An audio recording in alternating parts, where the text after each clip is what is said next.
हाँ जी बोलो। सर वो ओपन इलेक्टिव कोर्स में सोशल इकोनॉमी से जुड़े सर, दो बोले और सब ग्रुप है उसमें जुड़ जाना हमको। अच्छा नंबर बताओ अपन। 99 99 930 23 23 सर। 23 है। हाँ सर, कॉमन सर्टिफिकेट।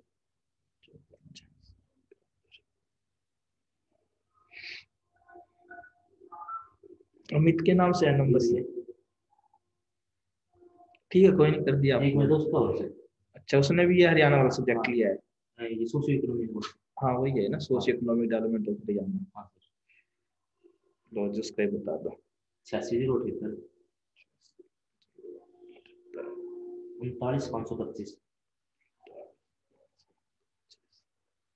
ये नीरज के नाम हाँ, से हाँ। है। ठीक है कर दूंगा। Thank you. ओके।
कैसे हो भाई अमरीक?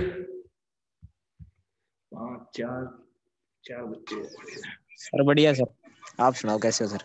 बस ये बिजी था, अब फ्री हो गया हूँ, काफी बिजी था 1 1.5 महीने से। अच्छा सर, हाँ अब ऐसा क्या? काफी काम आए हुए थे, एडमिशन ड्यूटी का था, आरआर डेटा था, ऑडिट था, सिलेबस अपडेट, सब क्या क्या काम आए थे डिपार्टमेंट वाइज। तो वो भी मुझे करने ही पड़े, कोई ऑप्शन ही नहीं था उसके अलावा। चलो बढ़िया है सर, हो तो गए ना सर कंप्लीट? हाँ कंप्लीट हो गया है, और आपके जूनियर भी काफी अच्छे हैं, अच्छे इन द सेंस कि 40 के 40 अच्छे हैं। और एक अलग सी खुशी मिलती है, सीट फुल हो जाती है जब डिपार्टमेंट। हाँ सर, हमारी बार तो पूरी भी नहीं है सर। हाँ ये फर्स्ट टाइम ही हुआ है कि एडमिशन सीट फुल हुई हो हमारे डिपार्टमेंट में। अदरवाइज 25 30 32 ये नंबर रहता था एवरेज।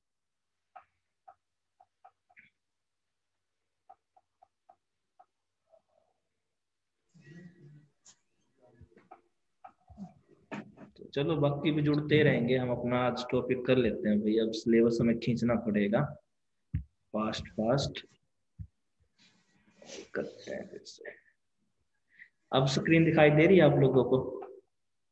हाँ जी सर, दिखाई दे रही है। हाँ तो ये हमारा पब्लिक इकोनॉमिक्स का 4th यूनिट का टॉपिक है। इसका नाम है पब्लिक एक्सपेंडिचर, हिंदी में बोले तो सार्वजनिक व्यय। तो इसकी कुछ बेसिक कंसेप्ट है कि पब्लिक एक्सपेंडिचर क्यों करे गवर्नमेंट, या उसे क्या क्या उसके सोर्स है, और क्या कोई कंपल्सन है, क्या हम गवर्नमेंट को बाउंड कर सकते हैं पब्लिक एक्सपेंडिचर के लिए। तो इसका आंसर ये है कि नो। अब कई लोग सोचते हैं कि हम जो टैक्स पे कर रहे हैं उसका गवर्नमेंट खुद खा जाती है, आगे नहीं लगाती है, ऐसा नहीं है। चाहे कोई भी गवर्नमेंट आए, चाहे वो कांग्रेस हो, बीजेपी हो, एबीसीडी कोई सी भी पार्टी रही हो अपने टाइम में, लेकिन अगर वो टैक्सेशन ले रहे हैं कहीं से, अगर वो जितना ज्यादा टैक्स ले रहे हैं, तो टैक्स लेने का मेन पर्पज क्या है कि भी अमीरों से टैक्स ले लिया, और गरीबों को दे दिया। बेसिक प्रिंसिपल जो है, ऐसा क्यों कर रहे हैं? ताकि अमीर और गरीब का जो डिफरेंस है वो कम हो जाए।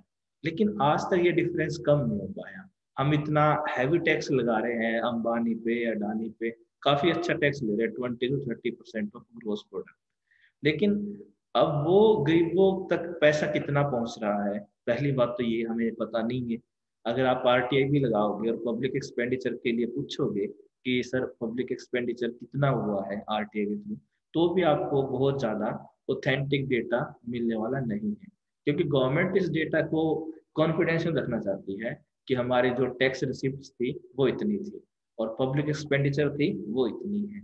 गवर्नमेंट फिर इसके लिए ये एक्सक्यूज देती है कि हमें मिलिट्री पे पैसा लगाना होता है और भी चीजें हैं, तो इसलिए हम जो है, अगर हमने 100 रुपये टैक्स लिया है तो 100 रुपये में से हम 2 या 3 रुपया ही जो है पब्लिक एक्सपेंडिचर पे लगा सकते हैं।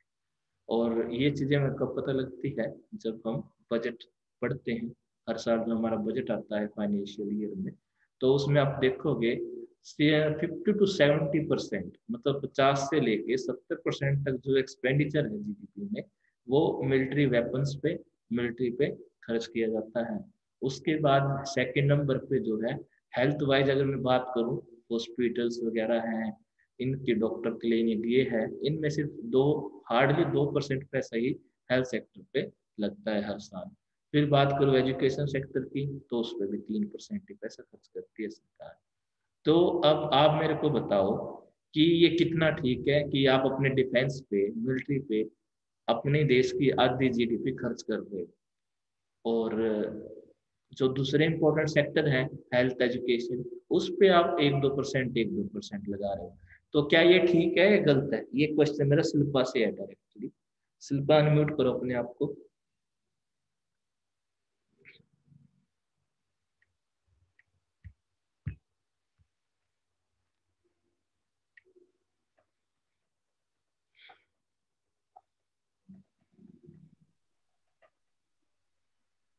हाँ जी बताओ शिल्पा, जो मैंने आपसे क्वेश्चन पूछा है उसका आंसर दो मुझे।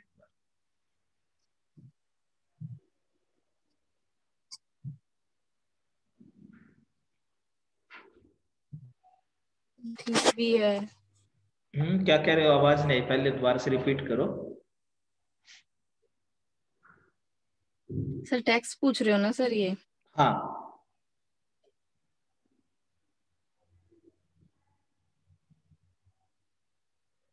बताओ, मेरी ठीक आवाज। है सर, ये टैक्स लगा रहे हैं जो गवर्नमेंट, इसी वजह से ही सर। हाँ हाँ आगे बोलो, क्या सर? कंटिन्यू रखो। हाँ सर, जो ये गवर्नमेंट एक्सपेंडिचर कर रहे हैं सर सड़कों वगैरह पे, तो और जो ये वगैरह देती है सर गवर्नमेंट, हम्म जो बुढ़ापा पेंशन है सर, जो भी हम्म एक्सपेंडिचर कर रही है सर हॉस्पिटल वगैरह में, तो ये सब उस जो टैक्स से है वो उसी से ही निकलता है सर ये। ये तो ठीक है, लेकिन जो मेरा क्वेश्चन था वो ये था कि लेकिन हेल्थ जो हेल्थ आम सेक्टर आदमी है पे। उसके लिए तो टैक्स भरना थोड़ा सा औखा ही है सर। हम्म लेकिन उसके अलावा एक प्रॉब्लम और भी तो है ना, कि हमारे जो इम्पोर्टेंट सेक्टर्स है, जैसे कि हेल्थ सेक्टर है और एजुकेशन सेक्टर है, बहुत सारे उन पे 1-2% ही पैसा गवर्नमेंट खर्च कर रही है, जो कि काफी कम है। दिक्कत यहाँ पे है। आप ठीक है, हर साल आप रशिया से टैंक मंगा रहे हो, कहीं से आप राफेल मंगा रहे हो, ठीक है डिफेंस भी जरूरी है, लेकिन ये कहाँ की समझदारी है कि आप डिफेंस के चक्कर में जो आपके दूसरे सेक्टर्स है उनको इग्नोर करो? ये कितना सही है? अमेरिका, आप बताओ भाई अब। हाँ जी सर। हाँ जी, कितना ठीक है ये? सर ये तो सही नहीं है सर। हम्म नहीं सर, पब्लिक पे भी तो सर होना चाहिए इन्वेस्टमेंट सर, पब्लिक सेक्टर भी तो चाहिए, मतलब ग्रोथ होनी चाहिए सर। डिफेंस हाँ डिफेंस की अकेली क्या होगी सर?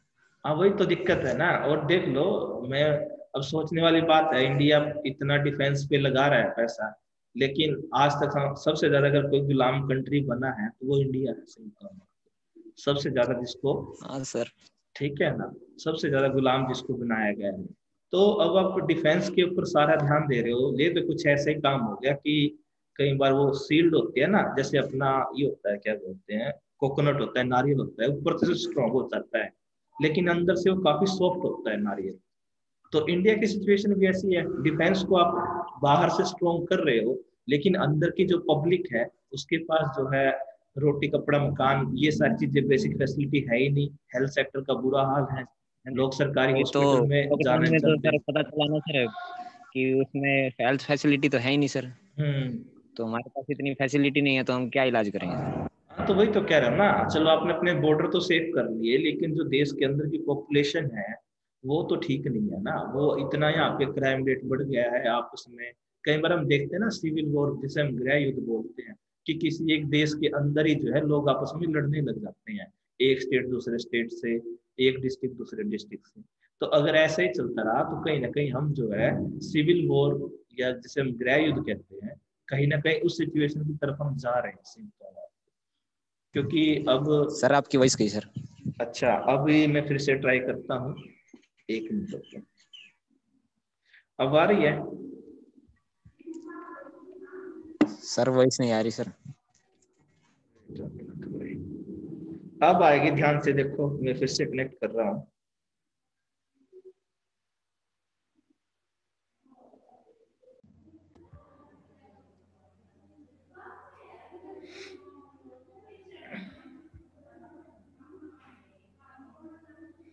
अब वो सारी है क्या अमरीक, बताओ?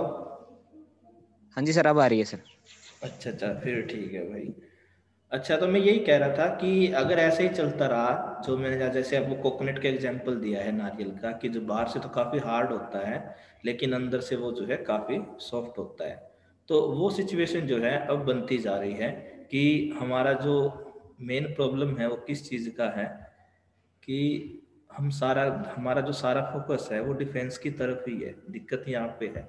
और हेल्थ एजुकेशन सेक्टर पे जीडीपी का उतना हिस्सा जो है खर्च नहीं किया जा रहा है। तो आने वाले टाइम में ये चीज़ एक बहुत बड़ा जो है चैलेंज बनेगा। तो ये, सर हाँ जी बताओ। सर ये टैक्स का एग्रीकल्चर पे कितना परसेंट होता है सर इन्वेस्ट? ये तो देख लो, 2% सब्सिडी देती है गवर्नमेंट ओवरऑल जीडीपी का एग्रीकल्चर सेक्टर को।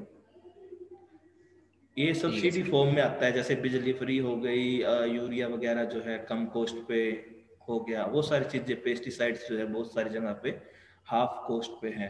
तो ये सब्सिडी का तो 2% ही है। लेकिन मेन बात यह है कि डिफेंस पे आधी से ज़्यादा जीडीपी का हिस्सा खर्च किया जा रहा है। मेन बात वो एक चिंताजनक विषय है। ठीक है, तो वो सारी चीज़ें तो हैं ही हैं, लेकिन अब हम अपना थोड़ा थ्योरेटिकल पोर्शन पे आ जाते हैं। इसमें लिखा हुआ है कि पहली बात तो यह कि व्हाट इज पब्लिक एक्सपेंडिचर। तो इन्होंने लिखा हुआ है पब्लिक एक्सपेंडिचर,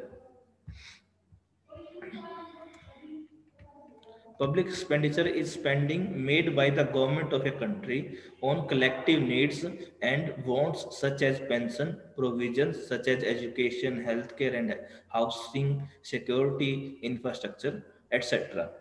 इन्होंने कहा कि पब्लिक एक्सपेंडिचर का मतलब ये है कि जो एक देश की सरकार जो है, जो कलेक्टिव नीड्स है लोगों की, जैसे सड़क बनाना, पुल बनाना, पेंशन, स्कॉलरशिप, बेरोजगारी भत्ता, हेल्थ केयर, घर, इंफ्रास्ट्रक्चर, ये सारी चीज़ जब जब गवर्नमेंट पैसा खर्च करती है लोगों की ज़रूरतों को पूरा करने के लिए, तो उसको पब्लिक एक्सपेंडिचर बोलते हैं। Until the 19th century, public expenditure was limited as laissez-faire philosophies believed that money left in private hands could bring better returns. तो इन्होंने कहा था कि भाई 19वीं शताब्दी तक पब्लिक एक्सपेंडिचर को जो है लेजिज फेयर माना जाता था, कि जो प्राइवेट हैंड है वो उस पैसे को अच्छे से मल्टीपली करके देंगे। लेकिन जब 20वीं सेंचुरी आई, 20वीं शताब्दी में जब जे एम केन्स के राइज हुए, तो उन्होंने क्या कहा, role of public expenditure in determining level of income and distribution in the economy. Since then government expenditure has shown an increasing trend. Source of government revenue includes taxes and non tax revenue. तो फिर जे M Keynes आए 20वीं शताब्दी में, तो उन्होंने एक बात कही कि जो आपका पब्लिक एक्सपेंडिचर है ये किसी देश की जीडीपी को सेट करने में बहुत अहम रोल निभाता है। अब मान लीजिए कि कोई गवर्नमेंट हॉस्पिटल है, अब इसमें भी काफी आर्गुमेंट होता है कि गवर्नमेंट इंस्टीट्यूशन जो है उनका पहला गोल होता है वेलफेयर और सेकंड होता है प्रॉफिट अर्न करना। तो सेम यहाँ पे भी है। गवर्नमेंट के कुछ इंस्टीट्यूट्स ऐसे हैं जहाँ पे गवर्नमेंट को काफी ज्यादा रिवेन्यू भी मिलता है, जैसे आपका एम्स वगैरह हो गया, जो जहाँ पे पहला जो मकसद है वेलफेयर है और सेकंड जो मकसद है गवर्नमेंट का वो क्या है, प्रॉफिट अर्निंग। तो जेएम केन्स के इस स्टेटमेंट के बाद कि अगर किसी देश में पब्लिक एक्सपेंडिचर अच्छे से किया जाए तो वहाँ की जीडीपी भी जो है अच्छे से इंक्रीज करती है। In the 17th and the 18th century public expenditure was considered a wastage of money. 17वीं और 18वीं शताब्दी में जो था पब्लिक एक्सपेंडिचर को पैसों का ये मानते थे कि पैसे जो है बेकार में यूज कर रहे हैं। उस टाइम में पब्लिक एक्सपेंडिचर को इतना इम्पोर्टेंट नहीं माना गया था। Thinkers believed government should stay with their traditional function of spending on defense and maintaining law and order। उस टाइम की सोच क्या थी कि भाई गवर्नमेंट का जो काम है वो दो काम है गवर्नमेंट की। पहला काम क्या है, डिफेंस पे पैसा लगाना, सेना को और ताकतवर बनाना, और दूसरा काम क्या है, देश में लॉ एंड ऑर्डर बनाए रखना। और इसके अलावा उस टाइम में गवर्नमेंट की कोई और ड्यूटी नहीं मानी जाती थी। तो उस टाइम की सोच अभी भी कहीं ना कहीं दिक्कत हमें पैदा कर रही है। फिर बात आती है थ्योरीज ऑफ पब्लिक एक्सपेंडिचर कि इसकी काफी सारी थ्योरीज भी आई हैं पब्लिक एक्सपेंडिचर की। Several theories of taxation exist in public economics. Government at all level, national, regional and local, need to raise revenue from a variety of sources to finance public sector expenditure. कि जो आपका public sector expenditure है उसके लिए पैसा कहाँ से आएगा, सीधी सी बात है, जो हम लोगों से टैक्स ले रहे हैं, जो उसके अलावा और सारी चीजें हैं, हर टाइप का टैक्स आजकल लग ही रहा है, आपको पता ही है। तो उनसे जो है हम पब्लिक एक्सपेंडिचर के लिए पैसे इकट्ठे करते हैं। The detail of taxation are guided by two principle. पहला who will benefit and second who can pay. तो जो टैक्सेशन का रूल है वो बेसिकली दो सिद्धांतों पर टिका हुआ है कि अगर गवर्नमेंट ने हॉस्पिटल खोला कहीं पे, या कोई भी लगा लो, कोई टोल नाका लगाया है, कोई पुल लगाया है, कोई स्कूल खोला है, तो पहली चीज हम देखेंगे हु विल बेनिफिट, किसको फायदा होगा, और सेकंड हु कैन पे, और उसके लिए टैक्स कौन पे करेगा। अभी अगर आप कंपेयर करो भिवानी को और गुरुग्राम को, काफी आपको डिफरेंस नजर आएगा। काफी अच्छे अच्छे गवर्नमेंट ने वहाँ पे एग्रो मॉल खुले हुए हैं और टाइप की फैसिलिटी दी हुई है। तो वो फैसिलिटी गवर्नमेंट ने फ्री में नहीं दी हुई है, क्योंकि गुरुग्राम में जो लोग रहते हैं वो टैक्स भी उतने ज्यादा देंगे। जहाँ पे जितना ज्यादा पब्लिक एक्सपेंडिचर होगा वहां पे टैक्स कलेक्शन भी गवर्नमेंट ज्यादा करेगी। अब यहाँ के जो भिवानी में लोग हैं, यहाँ पे दिक्कत यहाँ पे है कि हु कैन पे, कि यहाँ पे बहुत सारे लोग जो है उस चीज के लिए टैक्स नहीं देना चाहेंगे, लेकिन जो बड़े बड़े शहर आपके, वहां पे लोग जो है इजिली जो है चीजों पे पैसा खर्च करके खुश है। तो पब्लिक एक्सपेंडिचर जो है डिपेंड करता है दो चीजों पे, who will benefit and second who can pay for that thing. उसके बाद है public expenditure means that expenditure on the developmental and non development activities such as construction of roadways and dams and other activities. जो public expenditure है उसका मतलब ये है कि विकास के कार्य और गैर विकास के कार्यों पे पैसा खर्च करना, और भी कुछ एक्टिविटीज होती है। तो इसमें दिया हुआ है Dalton's principle of maximum social advantage, graph showing point of maximum social advantage at point P2। अगर ये आप डायग्राम देखोगे तो यहाँ पे दो चीजें ली गई है। एक तो है मैक्सिमम सोशल एडवांटेज आपका, या आप बेनिफिट कह सकते हो इसको, कि यहाँ पे एक जगह तो इसको दिखाया गया है एडवांटेज को, और एक जगह पे जो है इसमें कॉस्ट को भी दिखाया गया है। लेकिन हमें ये देखना है unit of taxation and expenditure का ऑप्टिमम लेवल कहाँ पे है।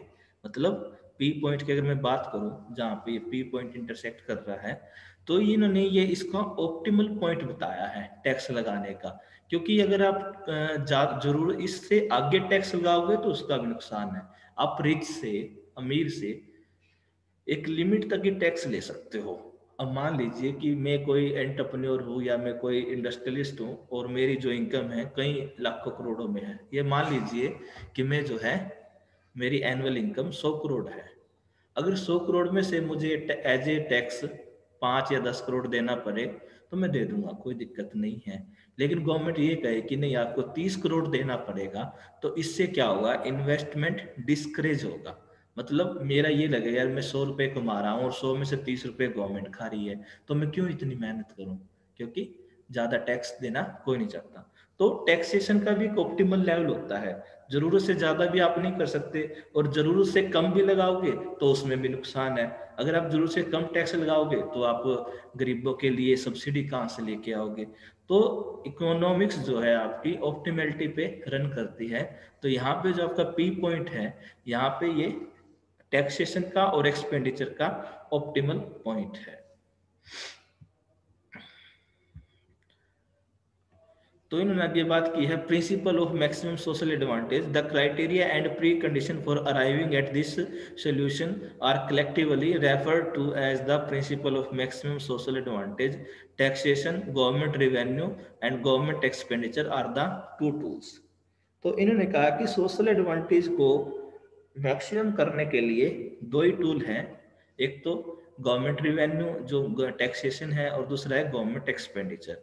अब ये कहीं नहीं लिखा कि अगर गवर्नमेंट ने 100 रुपए टैक्स के लिए है ना तो वो 100 के 100 जो है पब्लिक एक्सपेंडिचर पे लगाएगी। This is not a compulsory condition, ये आपको याद रखना है हमेशा। क्यों? क्योंकि गवर्नमेंट को आप बाउंड नहीं कर सकते। गवर्नमेंट के पास इतने सारे एक्सपेंडिचर हैं, जैसे 100 रुपए लिया तो उसमें से तो 20-25 रुपए तो IMF को देने हैं एज एन इंटरेस्ट, ब्याज पे। जैसे हमने बहुत सारा कर्जा उठाया हुआ है IMF से, वर्ल्ड बैंक से, कहाँ कहाँ से, तो उसका इंटरेस्ट जाता है हर साल। तो ऐसा नहीं होगा कि अगर गवर्नमेंट ने 100 रुपए टैक्स रिवेन्यू लिया है तो 100 के 100 पब्लिक एक्सपेंडिचर पे लगाएगा। This is not a compulsory condition, government को आप मजबूर नहीं कर सकते। उसके बाद है neither of excess is good for the society. इन्होंने ये कहा कि भाई टैक्सेशन और पब्लिक एक्सपेंडिचर जरूरत से ज्यादा करना भी ठीक नहीं है सोसाइटी के लिए। It has to be balance to achieve maximum social benefit. अब इसको आप ऐसे समझ सकते हो थोड़ा सा कि एक जो है एक कॉलोनी है, वहां पे जो है गवर्नमेंट ने नल लगवा दिए कई सारे। इसको दो टाइप से समझते हैं। वहां पे ऑप्टिमल लेवल आप मान लो कि 5 नल की जरूरत है, ओनली 5 की। लेकिन अगर गवर्नमेंट वहां पे 2 लगाएगी तो क्या होगा? और मुझे ये बात कौन बताएगा? मुझे ये बात लवलीन बताएगी। अगर गवर्नमेंट जो है जरूरत वहां पे 5 नल की है और सिर्फ 2 ही नल लगाए तो क्या सिचुएशन होगी?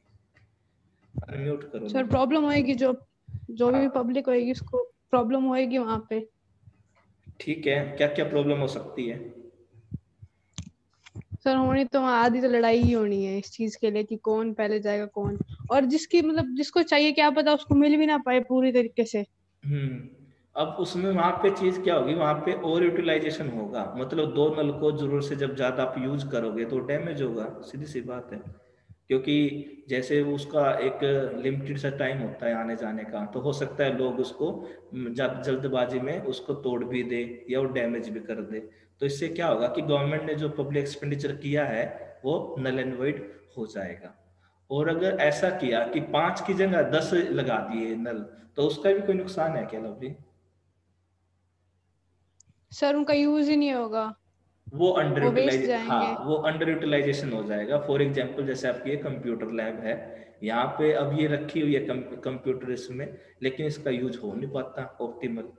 ये आपको लगता है कि इसका ऑप्टिमल होता है जो कंप्यूटर लैब्स होती है यूनिवर्सिटी में, स्कूल्स में, कॉलेज में? होता है सर कई जगह, बस ये स्ट्रेंथ कितनी है इस पे डिपेंड करता है। इन चीजों में सिचुएशन ये है, या तो बिल्कुल ही यूज ओवर यूज हो जाता है। जैसे जब आप यहाँ पे यस सर। रूटीन में क्लास लगाते थे, उस टाइम पे ऐसे बच्चे खड़े रहते थे वेटिंग में, एक बच्चे 20 बच्चे गए, 20 फिर आगे, फिर 20 गए, फिर 20 आगे। तो उससे क्या होता था कि कोई ना कोई कंप्यूटर में दिक्कत रहती थी, किसी की विंडो उड़ गई है, किसी में रन नहीं कर रहा, किसी में कुछ हो गया, कोई करप्ट हो गया, तो वो तो प्रॉब्लम रहती थी ओवर यूटिलाइजेशन की वजह से। और अब जो सिचुएशन है यहाँ पे, अब ये है अंडर यूटिलाइजेशन। अब यहाँ पे बच्चे नहीं आते कंप्यूटर लैब में बिल्कुल भी, कभी कभी आ जाते हैं। तो अभी भी कंप्यूटर खराब रहते हैं। क्यों?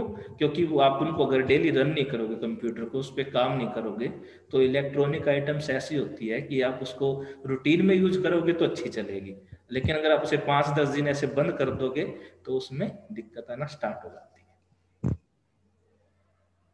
तो ये सिचुएशन है अंडर यूटिलाइजेशन की और जो हमारा ओवर यूटिलाइजेशन है। तो कहीं ना कहीं आपको क्या करना पड़ेगा, एक बैलेंस बनाना पड़ेगा, ना तो बहुत ज्यादा और ना ही बहुत कम। तो उसके बाद उन्होंने कहा है Dalton's principle of maximum social advantage में, maximum satisfaction should be yielded by striking a balance between public revenue and expenditure by the government. Economic welfare is achieved when marginal utility of expenditure, that is marginal disutility of taxation. He explained this principle with reference to maximum social benefits MSB और दूसरा है maximum social sacrifice। अब ये दो चीजें हैं। Maximum social benefit मैंने आपको बताया कि जैसे कहीं पे बहुत ज़्यादा पॉपुलेशन जा रही है भिवानी में या कई सारी कॉलोनीज है, वहाँ पे अगर कोई हॉस्पिटल बन जाए तो वहाँ पे डेफिनेटली लोगों को काफ़ी फायदा मिलेगा। लेकिन दूसरी चीज़ है मैक्सिमम सोशल सेक्रीफाइस। ये क्या है, इसमें जो है इंडिविजुअल कॉस्ट शामिल होती है कि अगर हॉस्पिटल खुलेगा तो हो सकता है कुछ प्रॉब्लम भी स्टार्ट हो जाए। कैसी प्रॉब्लम हो सकती है? हेल्थ रिलेटेड प्रॉब्लम भी हो सकती है, क्योंकि हॉस्पिटल में तो ट्रीटमेंट में तरह तरह के केमिकल यूज होते हैं, मेडिसिन यूज होते हैं, तरह तरह की गैस यूज होती है वेंटिलेटर के लिए, तो उस तरह से ठीक है, और क्राउड हो जाएगा। तो ये सारी चीजें किस में आती हैं? मैक्सिमम सोशल सेक्रीफाइस में। तो इसमें जो बात है वो ये है कि कहाँ पे पब्लिक एक्सपेंडिचर करना है या नहीं करना है, ये किस बात पे डिसाइड होगा कि जहाँ पे MSB should be equal to MSS, कि जहाँ पे आपका मैक्सिमम सोशल बेनिफिट और मैक्सिमम सोशल सेक्रीफाइस जो है इक्वल हो, वहीं पे उस चीज का फायदा भी होगा। तो अब हम आगे चलते हैं इसमें। फिर है cause of growth of public expenditure, कि अभी हम देख रहे हैं हर साल जो है पब्लिक एक्सपेंडिचर की जो ग्रोथ है वो ज्यादा हो रही है। अब सीधी सी बात, ऐसा क्यों है? पहला रीजन तो यही है कि पॉपुलेशन जो है ज्यादा हो रही है, और जितनी ज्यादा पॉपुलेशन होगी उतने ज्यादा स्कूल्स आपको खोलने पड़ेंगे, उतने ज्यादा आपको हॉस्पिटल्स खोलने पड़ेंगे। स्कूल तो चलो खुल ही रहे हैं, लेकिन हॉस्पिटल में थोड़ा सा हाथ तंग है, अगर मैं अपने एक्सपीरियंस से बताऊं, क्योंकि जितने हॉस्पिटल्स की जरूरत है उतने है नहीं। अगर मैं हरियाणा की बात करूं या अपने भिवानी की बात करूं, लेकिन स्कूल काफ़ी सारे हैं, प्राइवेट सेक्टर्स के स्कूल ज़्यादा हैं, लेकिन कहीं ना कहीं हेल्थ सेक्टर को भी थोड़ा सा ग्रो करने की ज़रूरत है। तो यहाँ पे लिखा हुआ है there are several factors that have led to an enormous increase in public expenditure through the years. पहली जो चीज है defence expenditure due to modernisation of defence equipment by in the navy, army and air force to prepare the country for war और prevention cause for growth of public expenditure. पहला reason जो मैंने आपको शुरू में ही बताया था कि मिलिट्री पे जो है हर साल ज्यादा से ज्यादा पैसा खर्च किया जाता है ताकि देश जो है युद्ध के लिए तैयार रहे, और जितना ज्यादा डिफेंस पे आप एक्सपेंडिचर करोगे तो जो दूसरे एक्सपेंडिचर हैं वो ऑटोमेटिकली कम होते रहेंगे, सीधी सी बात है। सेकंड है population growth, it can increase with the increase in population, more of investment is required to be done by government on law and order, education, infrastructure etcetera, investment in different fields depending on the different age group is required. अब सीधी सी बात है कि जैसी जैसी education बढ़ेगी, और आपको तो पता है इंडिया में यंगस्टर्स की पॉपुलेशन ज़्यादा है, तो ज़्यादा कॉलेज, ज़्यादा यूनिवर्सिटी, ज़्यादा स्कूल्स जो हैं खोलने पड़ रहे हैं गवर्नमेंट को, क्योंकि पॉपुलेशन की रिक्वायरमेंट पूरी करनी है। फिर तीसरा है आपका welfare activities. Welfare, mid day meals, pension provisions, इसमें ये सारी चीजें आएगी। जो भी आपको स्कॉलरशिप मिलती है, सीनियर सिटीजन को जो भी उनको पेंशन मिलती है, provision of public and utility service, provision of basic public goods given by government, their maintenance and installation such as transportation, जो आपकी रोडवेज की बस चलती है, ठीक है, इन सारी चीजों को मेंटेन करने में भी गवर्नमेंट का पैसा लगता है। फिर है accelerating economic growth in order to raise the standard of living of the people. अगर इकोनॉमिक ग्रोथ करनी है तो रोड अच्छे बनाने पड़ेंगे, फैक्ट्रियाँ लगानी पड़ेंगी, इंफ्रास्ट्रक्चर तैयार करना पड़ेगा, पावर हाउस लगाने पड़ेंगे, तो ये सारे भी हैं। फिर है price rise. Higher price level compels the government to spend an increase amount on purchase of goods and service, कि आपको जो है हायर जो है प्राइस देना पड़ेगा आपको इन सर्विस के लिए। फिर है इंक्रीज इन पब्लिक रेवेन्यू। अब इसका ये भी एक बेनिफिट है कि जितना ज़्यादा पॉपुलेशन होगी उतने ज़्यादा लोग भी टैक्स पे करेंगे, सीधा सा फंडा है। In with the rise in public revenue, government to spend an increased amount on purchase of goods and service.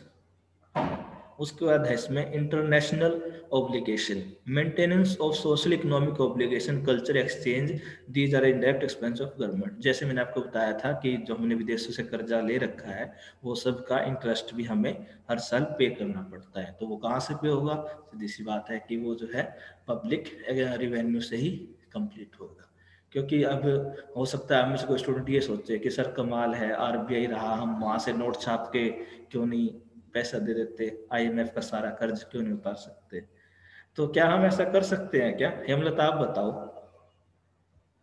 जो हमारे ऊपर अरबों का खरबों का कर्ज है आईएमएफ का, वर्ल्ड बैंक का, तो क्या हम ऐसा कर सकते हैं कि आरबीआई से कह दे कि भाई इतने नोट छाप दो और सारा कर्ज जो है हम आईएमएफ का उतार देंगे? तो बताओ हेमलता, अब तक मेरी आवाज पहुंच रही है क्या? हाँ जी सर। हाँ जी, तो इस क्वेश्चन का क्या आंसर दोगे जो मैंने अभी पूछा है भाई? तो सर ये ऐसा हो नहीं सकता ना सर। क्यों नहीं हो सकता बताओ? क्योंकि सर वर्ल्ड बैंक के पास गोल्ड रखना पड़ता है ना सर, तो ही नोट छाप सकते हैं उतने के। वो तो गिरवी रखना प्रिंसिपल पड़ता। पुराना हो लिया, अब तो वो चीज़ तो काफ़ी पुरानी होगी, वो पहले होता था ब्रिटेन वुड सिस्टम के टाइम में। तो सर रूल रेगुलेशन के हिसाब से ही होगा सर, ऐसे तो फिर तो पैसा ही पैसा हो जाएगा सर, पैसे की तो वैल्यू ही नहीं रहेगी सर। हाँ, ये आपने जो ये लास्ट वाली लाइन बोली कि पैसे की वैल्यू नहीं रहेगी, यही अड़चन है कि हम जितना आरबीआई को कहेंगे कि नोट छापो, तो अभी तो ये मान लो कि 75 या 72 रुपए है $1 की वैल्यू पैसों रुपए में, उसके बाद शायद 150 चली जाएगी। इसका मतलब क्या होगा कि हमारी जो खुद की करेंसी है इंडियन करेंसी रुपीज, उसकी वैल्यू कम हो जाएगी। अब $1 में 72 रुपए हैं या 75 रुपए हैं, फिर वो $1 में 150 भी हो जाएंगे, 300 भी हो जाएंगे। तो ये सबसे बड़ी दिक्कत है कि जितने ज्यादा हम नोट्स छापेंगे उतनी ही ज्यादा हमारी करेंसी की वैल्यू गिरती जाएगी। नहीं तो अगर ऐसा ये दिक्कत नहीं होती, ये अड़चन नहीं होती, तो हम तो कब का कर्ज उतार देते आईएमएफ का, वर्ल्ड बैंक का। और दूसरी बात ये है कि वो जो है डॉलर में ही पेमेंट लेते हैं और डॉलर में ही एक्सेप्ट भी करते हैं।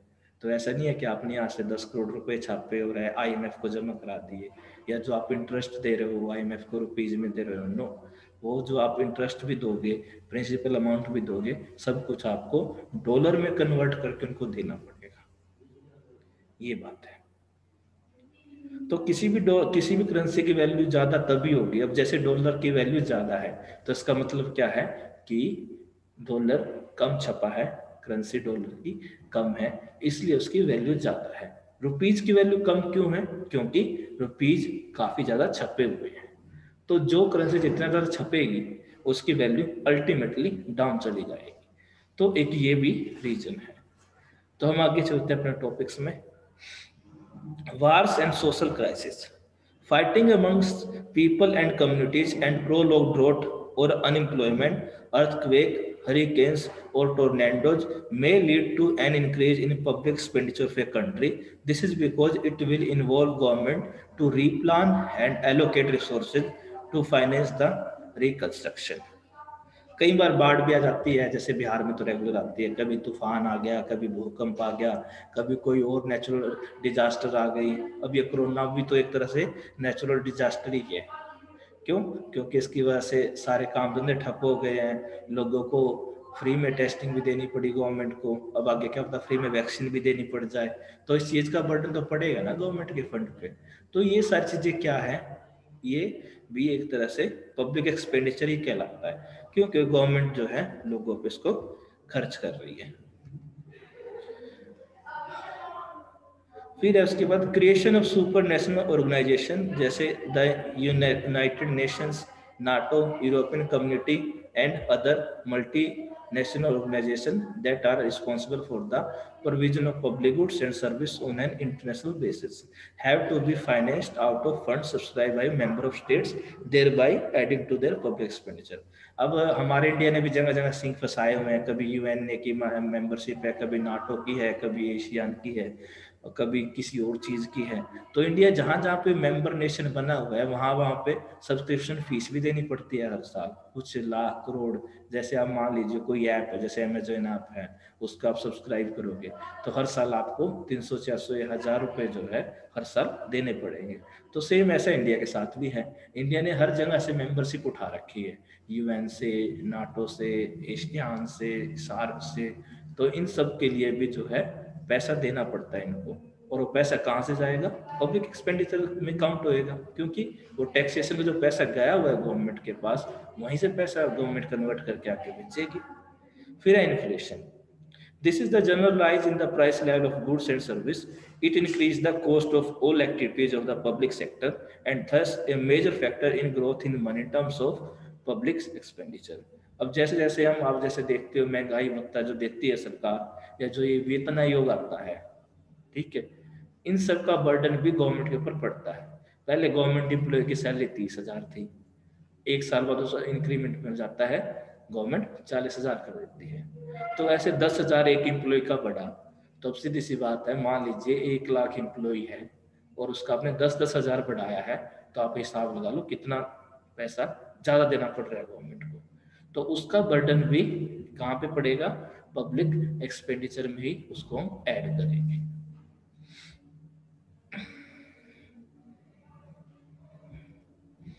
तो ये आज का टॉपिक था। इसमें आपको कोई डाउट हो तो बताओ, ये टॉपिक मैं आपका ग्रुप में भी शेयर कर दूंगा, कोई दिक्कत नहीं है। तो कुछ पूछना चाहते हो इस टॉपिक में तो आप अनम्यूट करके कोई भी क्वेश्चन पूछ सकते हो, क्योंकि हमारे पास सिर्फ 3 मिनट रह गई हैं। 40 मिनट की क्लास थी अपनी, और अगली क्लास हम एग्रीकल्चर की लेंगे 12 बजे, ठीक है?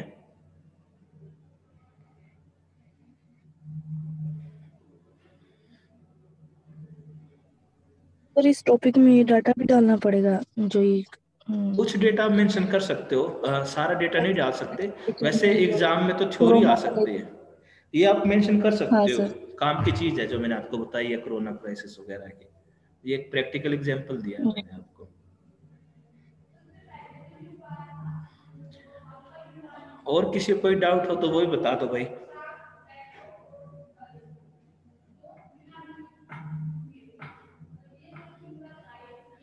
तो ठीक है, फिर ये क्लास में एंड करता हूँ यहाँ पे, और मैं 12 बजे आपको मिलता हूँ। उधर हमें एग्रीकल्चर का स्टार्ट करना है। आज से मैं क्लास आपकी रेगुलर ही लूंगा, ठीक है?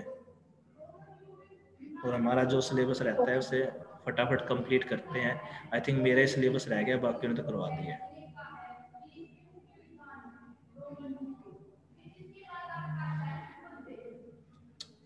ठीक है, चलो फिर मैं एंड करता हूँ क्लास। अटेंडेंस मैंने ले लिया आप लोगों की।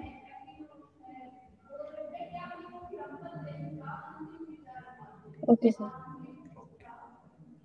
Okay sir.